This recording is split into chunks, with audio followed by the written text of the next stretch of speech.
I tried and tried to make the 3-ingredient creme brulee I've seen One Meal a Day and Tasty make, but continually failed at making the brulee.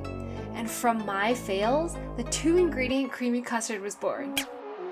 Start with 2 large scoops of vanilla ice cream, microwave for 40 seconds, cool for 5 minutes.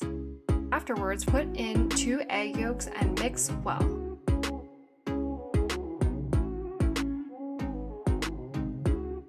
Pour the mixture into a pot and continue stirring on low heat for about 7 minutes, or you can consider dancing for 7 minutes.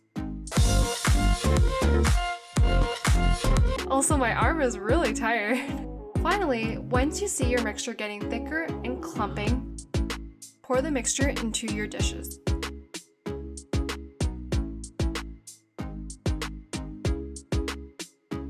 Wrap it up with plastic wrap.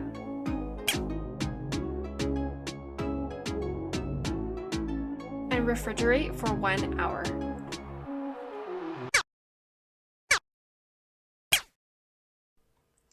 Now finally, let's look at this. It'll be creamy and thick. How does it taste? Honestly, like a creamy Chinese egg tart if you've ever tried that. It's not my favorite thing I've made here, but it's not bad for a 2-ingredient recipe. Hope you enjoyed the video. Take care and hopefully see you soon. Bye!